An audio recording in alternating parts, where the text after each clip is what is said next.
When you look at Mario Kart World from a gameplay perspective, it's as good as it's always been. With the ability to wall jump and grind, the skill ceiling has expanded beyond any Mario Kart game before it. And I think it's going to be really hard for them to go back to how Mario Kart used to play. Traditionally, it focused more on drifting than anything. The new gameplay additions sure do add to Mario Kart in a positive way, but I feel the world part of Mario Kart World is where Nintendo may have dropped the ball. Before I dive deeper into my disappointment into Mario Kart World, it's important to remind you guys that liking the video, commenting, and subscribing helps the channel, and I am very appreciative anytime you do it. So thank you in advance. I think we should hear from Nintendo first before you hear from me. What did Nintendo have to say about Mario Kart World?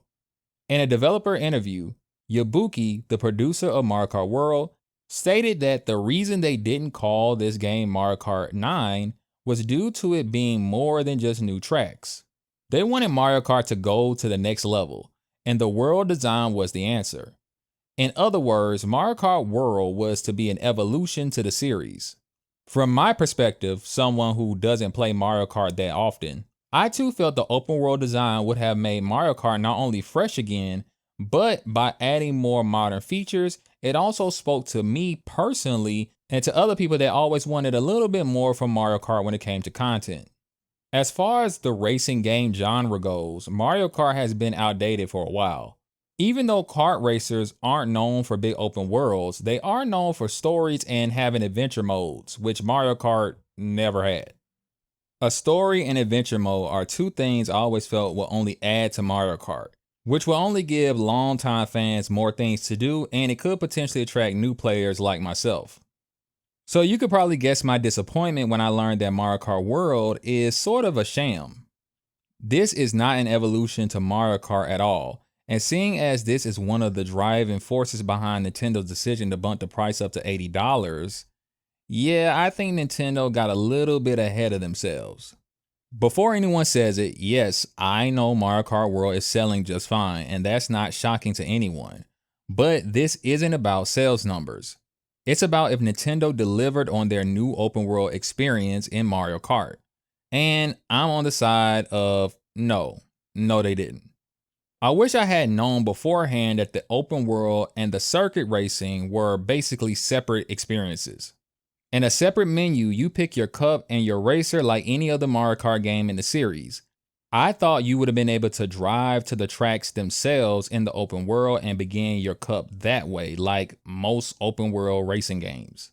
It's such a common mechanic in almost every single open world racing game that it's weird that Nintendo went a different way about it, but that's Nintendo being Nintendo as usual. Now, you can drive to the next track in a cup, but even that is not as cool as it sounds. It's a neat idea, but a lot of the time you're driving on straight roads, and sure, you could find some rails to grind on, but after a few cups, you'll see how lacking it is. Driving on a straight road in a more realistic racer is still exciting because controlling the car itself is a challenge, especially around corners. Kart racers don't work that way. So it's pretty dull driving through Sunday morning traffic after racing through a death-defying racetrack a few moments ago. And what's worse is that there's a break between each course. So driving from track to track is not even seamless. Like there's a literal pause in between, which I understand from a certain standpoint and gives the player a break, but it just seems odd because there's a thing called a pause button. You could just pause the race if that's what you need to do. Thankfully, Knockout Tour keeps the party going, and it's the highlight of this new open world design in the normal racing events. Every game mode should have been blended into the open world like other racing games. You can drive to a track whenever you want already, so how awesome would it have been if you're able to start a time trial right on the spot, or they could have even brought in racing on one single track into Mario Kart. So even if you happen to drive to a track that would typically begin in the middle of a cup, you could still do a single 3-lap race and even win some type of a trophy just for that specific course. And there's a workaround for the cups as well. So even if you happen to be at a track that's in the middle of a cup or it's not the first race in a cup, they still allow you to start the cup and it just simply transports you to the first race in that cup. These suggestions would have only added more to the open world design and made it seem like it was actually a part of the whole experience instead of a separate part of Mario Kart. And the funny thing about everything I said is that none of it's new to racing games. Open world racing games have had these systems and more since the sixth generation of consoles. Nintendo has over 20 years of open world racing games to study, but opted to go for an experience that feels stitched together rather than seamless. Thankfully, the world itself is designed well and has that Nintendo charm. Everything is bright, colorful, and beautiful. And there's a nice flow to things. You could just find yourself driving off walls and rails and just going forever. And here is where I will give Nintendo their credit for the design of the world. But that flow and Nintendo charm only lasts for a few hours, and even crashing into Toads can't save it. You do have challenges scattered around the map, and these range in difficulty. In general, these are pretty fun to tackle, but this system has some glaring issues that Nintendo really should address. My biggest issue is that they aren't listed on the map. That's cool, as finding them is fun in itself, but once you've already activated one, they should permanently be on your map. Even if you've already beaten one, you can replay them as much as you feel like it, but there's no reason to not tell me where they are on the map, especially if I've already discovered it or even beaten it. So it kind of takes away from the ability to replay them if I don't know where the one I want to replay is even located anymore. It's so bad that a fan actually made an app to tell you where these things are located. And it's funny that the fan made an app for the phone, because I can actually see Nintendo making their own app instead of just updating the game itself and putting the icons in your game. The loading times for these challenges are fine overall, but I would like them to be quicker. That sounds like I'm nitpicking, but these mostly short burst challenges would feel a lot better if I could restart them almost instantaneously. You can fail these pretty quickly, and that quick loading time will only help the experience feel better. There are other things that you can find in the world, like question mark panels, coin stashes, and peach medallions. These being hidden from the player makes sense, but why hide the challenges even after beating them? I still don't understand. And as a side note, there are some challenges that are actually racing events. So remember when I said they could have blended in the open world and the circuit racing? Well, they kind of already do that, but don't, which is weird. I think the world part of Mario Kart World is just a gimmick, honestly. And before anyone says it, gimmicks aren't bad. Gimmicks are just used to sell things to people. And I think the world part of Mario Kart World was to entice us to buy. And when a gimmick delivers on its promise, it's not a big deal. I just think Mario Kart World didn't really deliver all that much. It's fine, but it could have been a lot better. The best use of the world is found in the Knockout Tour, in my opinion, and driving from one part of the map to another in one trip is not only intense, but due to the fear of getting knocked out of the race, even driving on the normal road to the next track feels a lot more exciting than it does in the Grand Prix.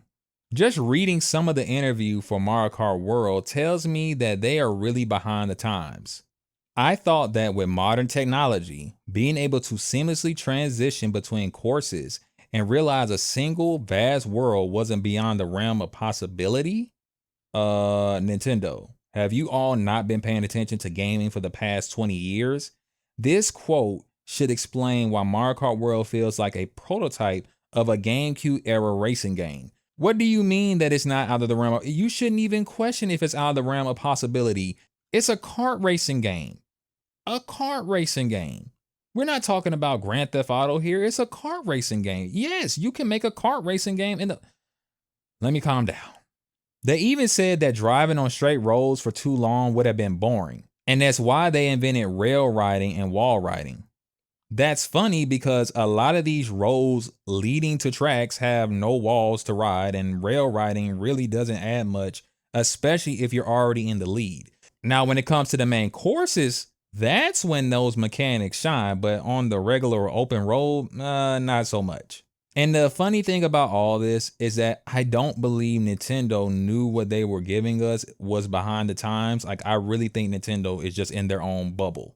It's almost like Nintendo feels when they finally do something that the industry at large has already done to death, it's somehow special when it's their turn, or that they did it the best, which in some cases that may be true. Despite my own personal opinions about Breath of the Wild, many people feel like Nintendo took the Ubisoft open world design and made it their own and gave a unique take on it that changed the entire viewpoint of open world games.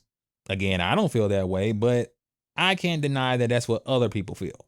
But unlike Zelda, the problem with Mario Kart is it's not getting the same love that Zelda got. Not from people like me, the very casual side of the Mario Kart player base, nor are the hardcore raving about it. To be very clear, what I'm referring to is the open world part. When it comes to the rail riding and wall riding system, everyone seems to love that. But this game isn't called Mario Kart Wall Ride, it's called Mario Kart World, and that is where the game is lacking. You know, the original Mario Kart on Super Nintendo said, where racing becomes an adventure. I thought maybe this time Nintendo would finally deliver on that statement, but sadly, this plumber can't do what a Kong can do. Thanks for watching this video. Let me know what you think in the comments. Please like, comment, subscribe, and share the video as much as you can. Let me know, were you disappointed with Mario Kart World? I still like Mario Kart World. I don't play Mario Kart that often, but I do like the game. I like sticking to the courses. I like sticking to the knockout tour, time trials. You know, I'm not so good at those, so I gotta get better at the driving. And I do like to goof around in the open world just to find the challenges, but I can only do that for so long because it's really not much going on with the open world. And I think if Nintendo would have just blended everything together like every other racing game, it would have added so much more to this new direction they're going in. But let me know what you think in the comments. God bless. Keep gaming. Love you all. See you in the next video. Peace.